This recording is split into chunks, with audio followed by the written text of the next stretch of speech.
this is Kermit the Frog. Fascinating. I'm Captain Kirk. Magic is always there, as long as we keep looking for it. Engage. What does God need with a starship? Thank you, love you. Mwah. I protest. I am not a merry man. Places, please, and here we go. Down at Fraggle Rock. Welcome, Doozers, Gorgs, Trill Heaps, and Things, episode 135 of the MuppeTrek podcast. I'm Steve. And I'm Jarman, and we're on a journey across the stars to compare and contrast the creative worlds of Jim Henson and Gene Roddenberry. What started as reviews of The Muppet Show and Star Trek the Original Series has expanded into outer space. And this week we have Fraggle Rock episode, We Love You, Wembley, and Next Generation episode, Unnatural Selection. Aw. But before that, I hear that we have some rare and illustrious feedback from an old-time pal. Do we ever? We have our friend Sean Vanderloo of the Cosmic Pizza podcast with a little mention of a gem we mentioned in a previous episode where we called him out with a question and also an announcement of his own. So here we go, an MP3 from Sean Vanderloo. Yeah. Hey, Steve. Hey, Jarman. It's Sean from the Soul Forge podcast, and I was listening to your recent Fraggle Rock Star Trek episode, and I noticed that you gave me a mention. Well, I had to respond because apparently I am your official Canadian. I'm your Canadian expert on all things Canadian. And how many times can I say Canadian? Well, I think that's it. But basically you were talking about some kind of mineral or rock or some kind of something that's only found here in Canada, mainly in Alberta. Well, I've never been to Alberta because that's like half a country away. But you asked if I was anywhere near the St. Mary's River. And in fact, the St. Mary's River divides Sioux, Canada from Sioux, Michigan. And I see it actually every day. So yes, I'm quite familiar with the St. Mary's River. Mm-hmm. Another thing I wanted to mention is that my wife and I have recently started a new podcast that I hope you will tell all your viewers and listeners about. It's called Have Coffee, Will Travel. And we've only got about a half a dozen episodes out so far, so we're looking for all the listeners and support that we can get. Have Coffee, Will Travel. It's everywhere you can find podcasts, and we're talking about pop culture, the history of coffee.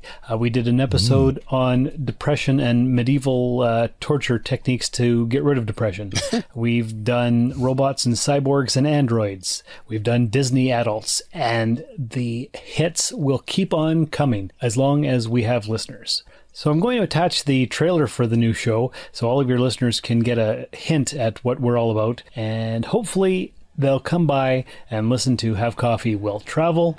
It would be greatly appreciated. Once again, I enjoy being the official Canadian correspondent. I'm always here if you need me. But once again, apologies to the estate of Raul Julia, and we'll talk again soon. And Jarman, Leah and I will be seeing you in December. That's right. For some fun and adventure down in Orlando. So until then, take care of yourselves and each other, and we'll talk again real soon.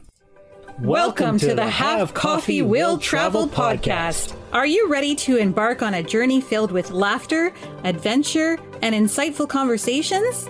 Join Sean and Leah as they dive into the exciting world of travel, family life, pop culture, and everything in between. Here's what you can expect from each episode. Sean, a lifelong Star Trek fan with over a decade of podcasting experience.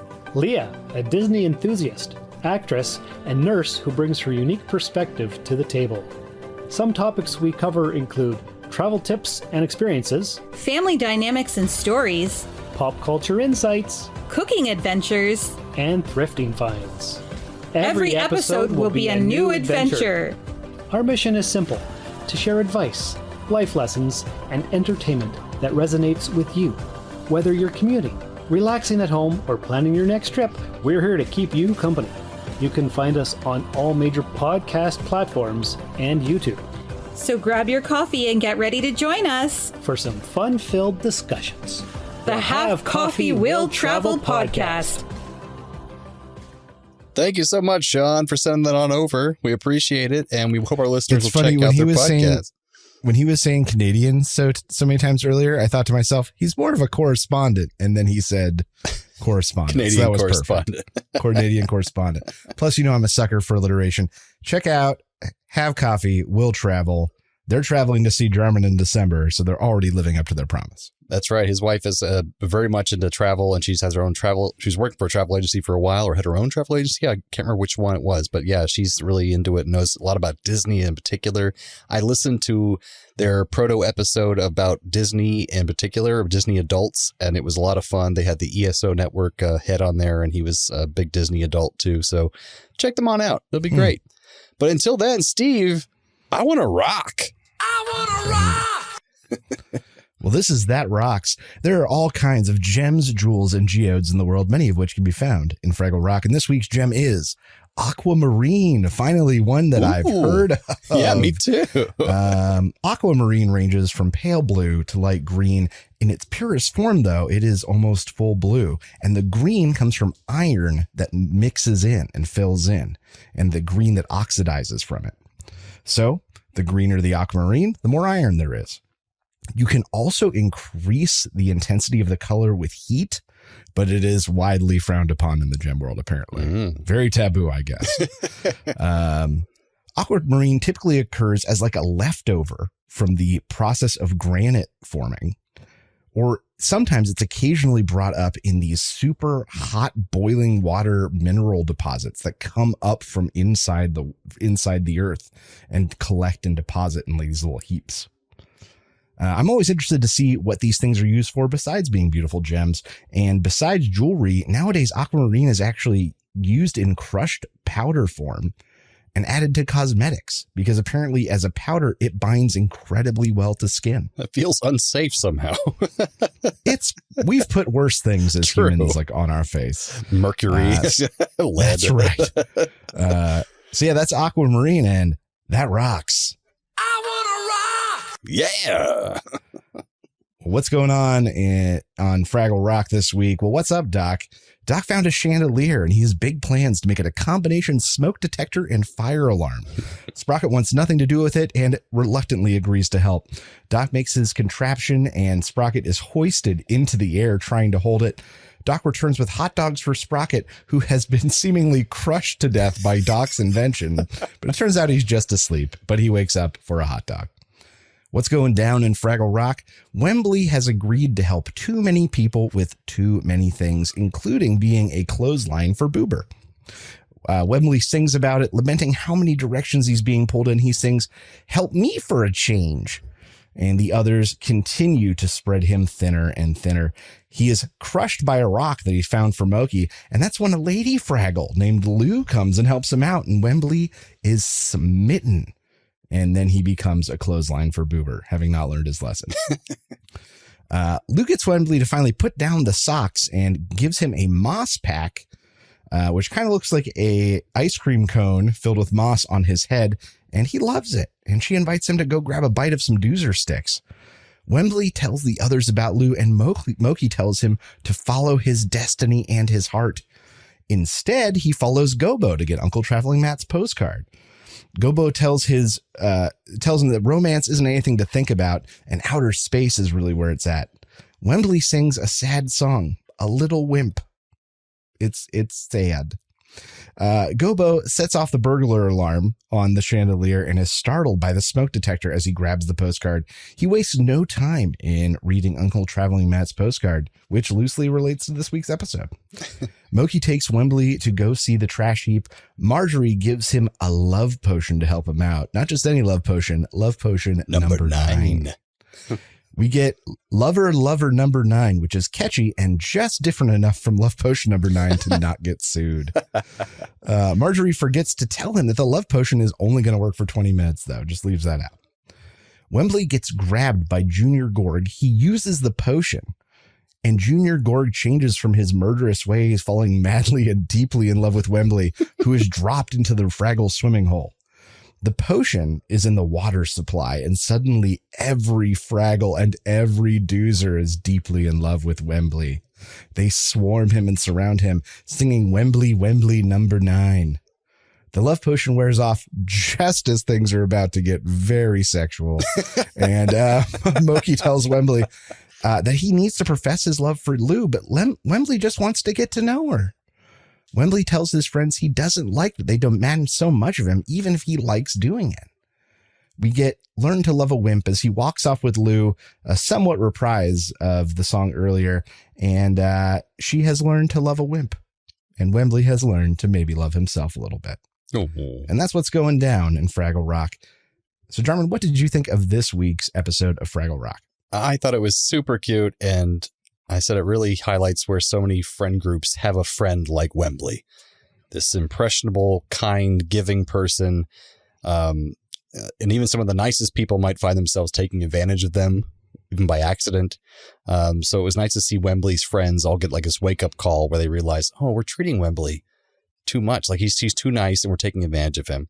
I also like that Wembley found a new friend in Lou, and I hope she doesn't disappear entirely in the show. I have no idea if she does, but I hope she doesn't disappear. And it's not a one-off thing, but we'll see. We also finally got a Trash Heap song again, because it's been a while since we've had a Trash Heap song. And I love her songs. They're some of my favorites because they're jazzy and, you know, bluesy and all that stuff. The songs in general were good. The Wimp song, it touched me both times. It was just very sweet and very cute. We inadvertently get some LGBTQ action in this episode because with Fraggles of all genders are loving up on Wembley the whole time. They are. And Doozers, too. And Gorgs. And Gorgs. Wembley is what binds them all together. Yeah. They were kissing on his cheeks and everything. And it was like calling him sweet lips or something like that. Yeah. Even the Duck and Sprocket scenes were fun with Sleepy and Annoyed Sprocket, and the chandelier reinvention was really cute, and the hot dogs. So I'll let you discuss how you felt, but this is my favorite episode so far. Wow. Yeah. So I agree with a lot of your points. I thought very good episode, strong musically. We got the quad. I think this might be the first time we've ever gotten the quad where we got Doozer, Fraggle, Gorg, Trash Heap, and Gorg. You're right. All doing something. Mm-hmm. And it was Wembley that brought them all together. So who would have thought? I loved the dynamic with like Lou and him and a girl versus his friends, and them being so eager to like push him into love, and then him just being like, no, I just want to hang out with her. Calm the hell down. She's my friend. Like, that's cool. I have a platonic relationship. Yeah, it was great. That being said, like, this is not our first hint of Fraggle romance, so I'm not excited, but interested to see what happens. Also, this is the first time I realized that in the opening sequence, there is a Fraggle holding a Fraggle baby. Oh, in one of the shots. I didn't realize that. Oh my God. That maybe we'll get a little bit more about Fraggle childhood. I always skip the intro, so I missed that. And I watch the intro every time, and I just, for whatever reason, caught it this time. Oh. They do reproduce. I loved the little wimp, and then the reprisal. Learn to Love a Wimp. Like that was good. If anything, I felt like the short point in this was the lover number 9, just because I wish they had not like it was so clearly a copy of Love Potion number 9 True. That it didn't feel original. And that's one of the things I love about this show is all the music feels original, feels new. And this is the first time where I've gone like, they could have done like a different number entirely and made it funnily entirely different, or make it funnily not rhyme because they're purposely changing the number. That would have been kind of funny. They could have done something like that or make it original. Yeah, so that's true. I can see that. Yeah, Love Potion number 8 or something. Just anything to make it not Love Potion number 9. So that's probably the one place where it fell a little bit short. And admittedly, there have been some other Doc Sprocket plots that I've liked more than this. Yeah, but I agree. This is an incredibly solid episode. Just so solid. Moved well. Yeah. There was always something happening. Unlike some other Fraggle Rocks episodes, like the plot actually advanced and stakes changed as it kind of went. And that is not all the time the case. True. And Wembley's just so likable and sweet. And it's just like, oh, finally he gets some comeuppance and some strength, like that was just so nice. So I agree. Very solid episode. I don't know if it's my favorite, but I will agree it's up there for this season. That's fair. That's fair. Could be in the top 3, maybe. We'll see. Yeah, maybe. We're going to find out in the season.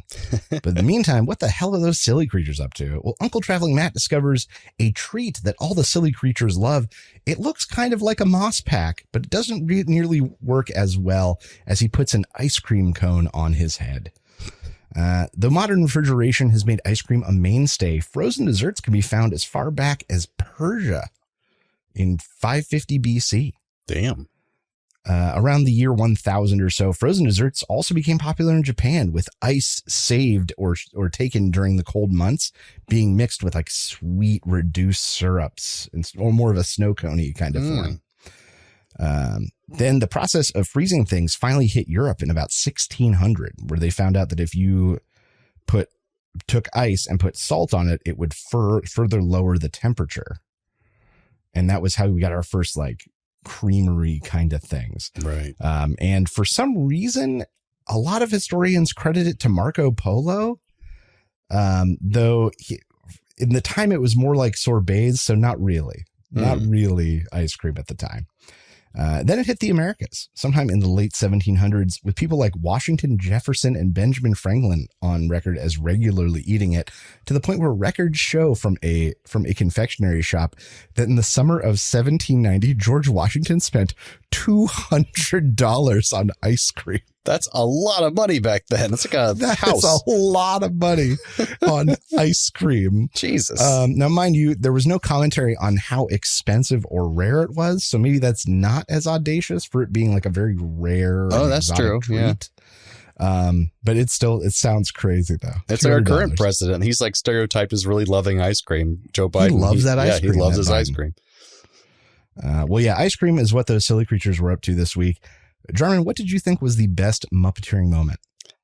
So I have a one and then a runner-up. So I'm going to go with the group lovin' scene on Wembley, where it's just at the end where everyone's loving on Wembley, because it is a giant group number like I've picked before, but this was even better because there was all the Fraggles had their eyes swapped out, if you notice, for love crazed eyes. Yeah, the dots. Yeah, they had so that was a lot of work. And then also just imagining all the puppeteers that were also grouped up around Wembley at the end, like just all over him and just swarmed.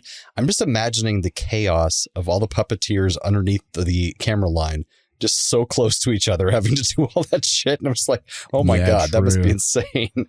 But my runner-up, I will say, was the miniature work with Wembley and Moki with the Gorg, because those little miniatures, the feet were like actually flapping on the little miniature as he's pulled up in the wide shot. I was like, oh my God, they're flapping the feet with some kind of either remote or that was just like a wind-up doll. I don't know. Like, that's really impressive. So both those are pretty great.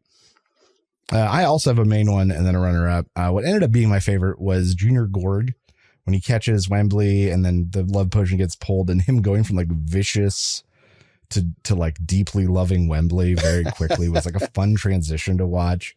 And my runner up, just for technical, was when Doc went out to get hot dogs and put the rope in Sprocket's mouth.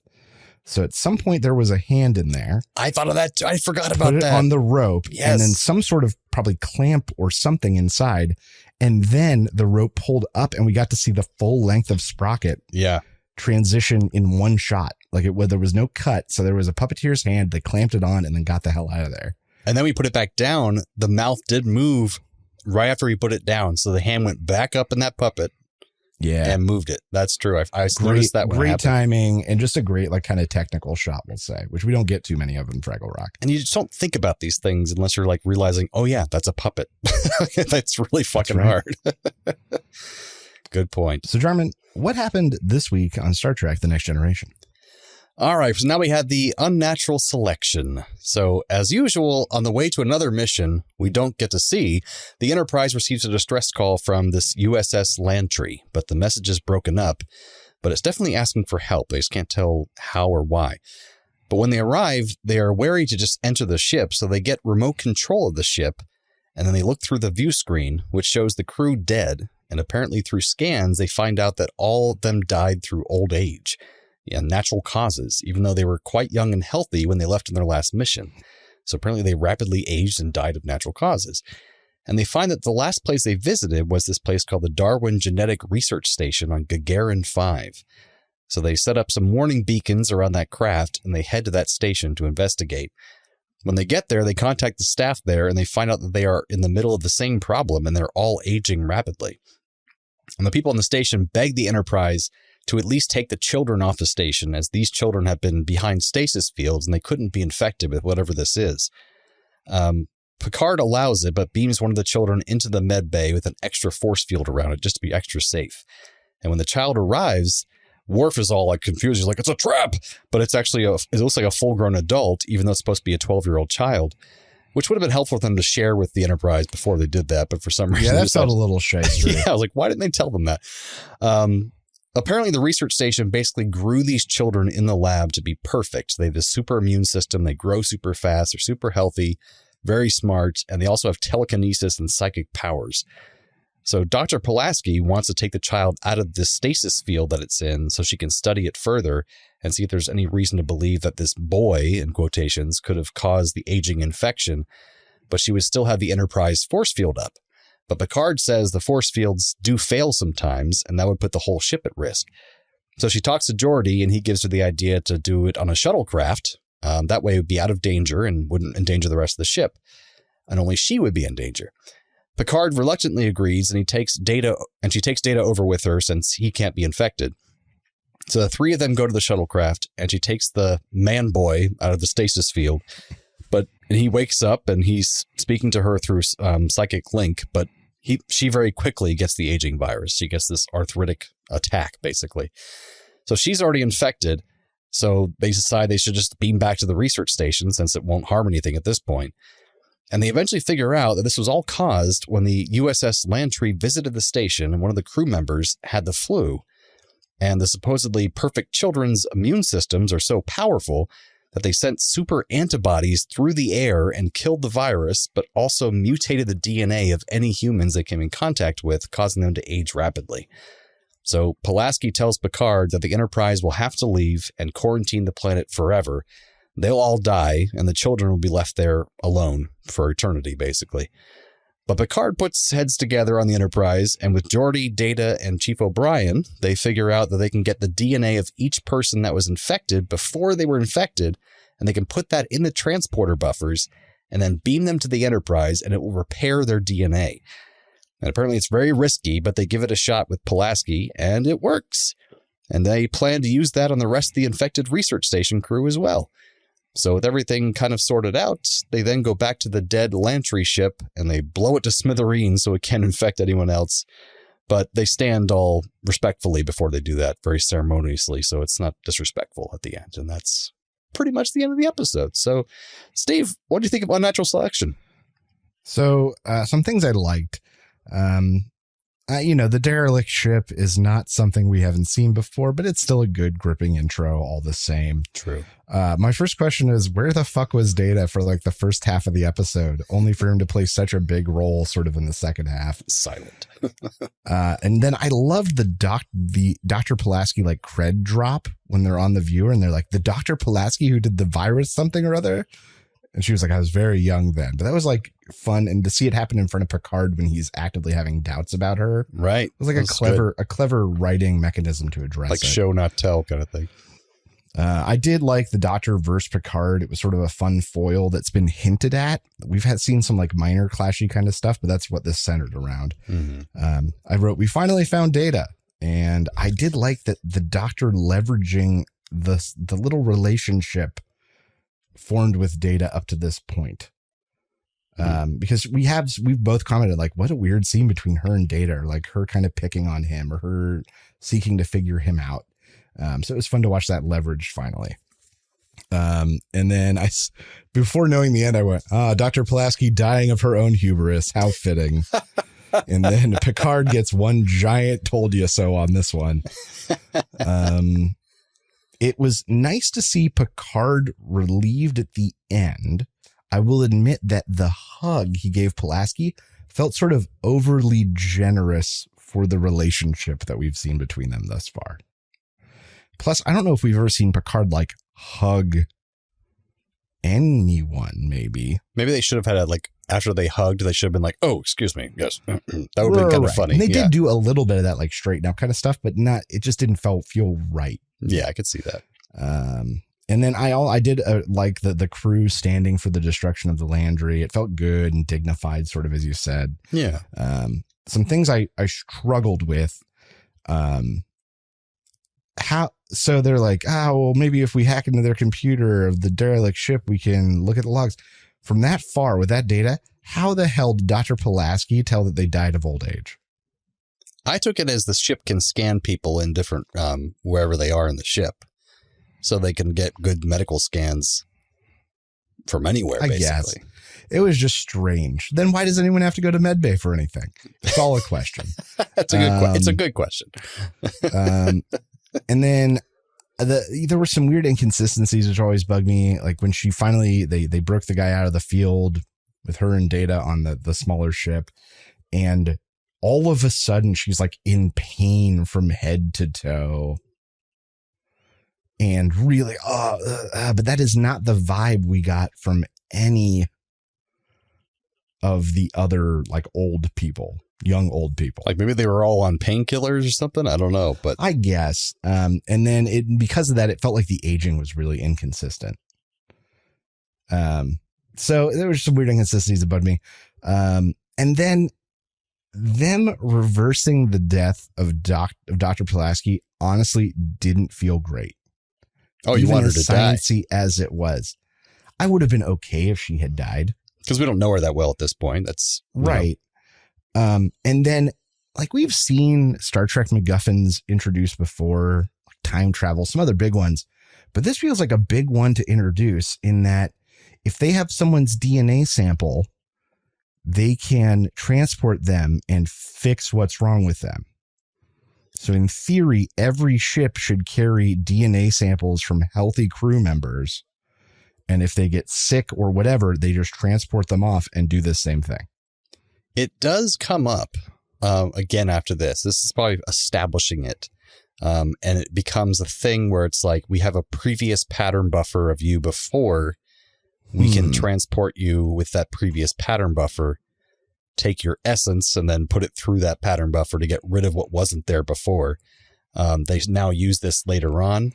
But there are key times where they don't use it. You're absolutely right. Where it's like, why didn't they just do that then? If they were sick with this thing. Yeah, it feels like this would short circuit half of the episodes before now. Because they didn't think of it till now, which is fine. But now they thought of it, they kind of shot themselves in the foot. Because like, what are they going to do? Right. It's like a get out of jail free card for every fucking episode. So because of that, it just felt like too much. In that regard. And you're right, I would have been fine with Pulaski's death. It would have felt right. She did it trying to help people, following her conscience. The dignified stand up at the end would have also worked for her. Like it would have been okay. Yeah, I agree with that. You've taken my estimation of the episode down a little bit in a good way, though, with respectable reasons, which I appreciate. Because I really enjoyed it because I thought it was another example of a unique Star Trek story that was solved by science and engineering. And that's what's great about TNG compared to TOS, because we saw so many episodes in TOS that were just solved by punching someone, tricking a computer, passing a test of some old godlike race. That was like all we saw. Punching somebody, tricking a computer, or passing an old god test. Hey, sometimes Kirk dicked his way out of it. Or you dick your way out of it. That's true. Right. So I like that there's these unique TNG episodes, and I give them a lot of credit where it's just like, this was solved by putting heads together, thinking of a solution through technology and science, because this is straight up science fiction. I'm like, that's awesome. Yeah, agreed. And it was a unique story. And then I said that we even seen stories in the past of people aging rapidly. There was actually a TOS episode, 1 or 2 about that. But this was a very different reason and different storyline.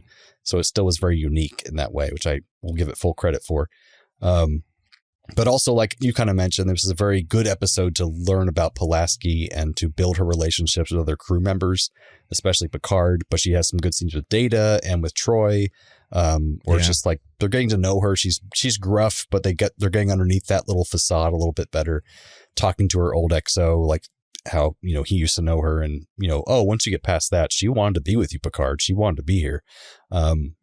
The makeup effects weren't wonderful, but I pointed out that I still feel like today we're still trying to figure out old age makeup, and I feel like they're just giving up and just doing CGI now because they still can't do old age makeup very well to this day. So the fact that this was 30 years ago or something, like, I give them a pass. It's fine. Yeah. And I was going to put this as a higher up episode for me, not like great, but it's going more middling now with some of the critiques you brought up that I think were pretty valid. So I think it's pretty middling, but not bad. It was. Yeah, I like that. I would put this one middling too. Yeah. Like that's where this would settle for me. I did not hate it. I did like the scienciness. Yeah, exactly.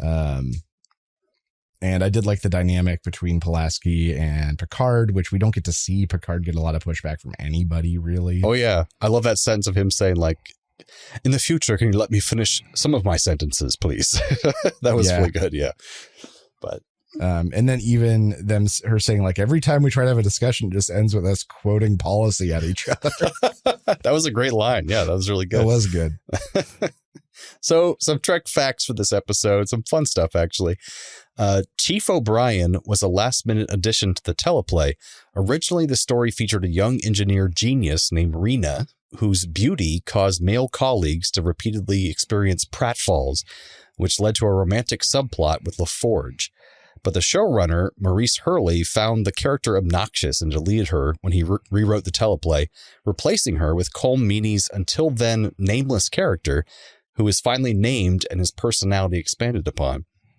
And since this is the first episode in which Miles O'Brien receives a name, Colm Meaney is said to have arrived on set in a foul mood after receiving the script.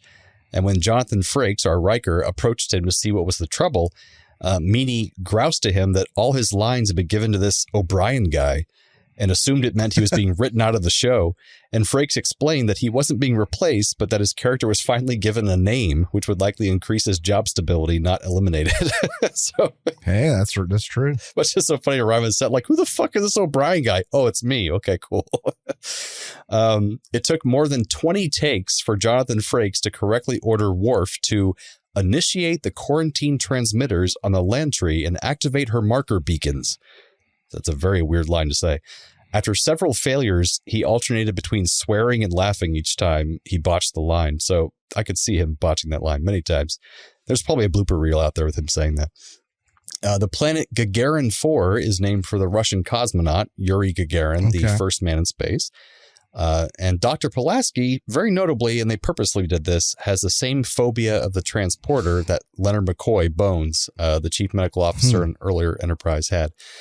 He never wanted to use the transporter, and that became more apparent in the movies and stuff. But yeah, she's very Bones-like in her character. She's grumpy and knows her shit. I could see that. Yeah. So, Steve, what are our Trek connections this week? Well, Captain Taggart, who may have been the old dead man we saw, but was definitely the voice we heard on that captain's log when they found the derelict ship, played by actor J. Patrick McNamara. He played a role of the board president in the 2013 movie The Hot Flashes, starring Brooke Shields, who was a special guest on the Alice in Wonderland theme episode of The Muppet Show. Amazing.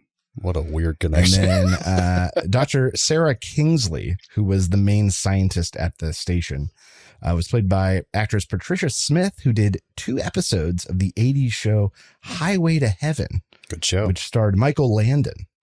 And he did multiple segments on season 2 of Sesame Street in 1970, along with other cast members of Bonanza. Bonanza.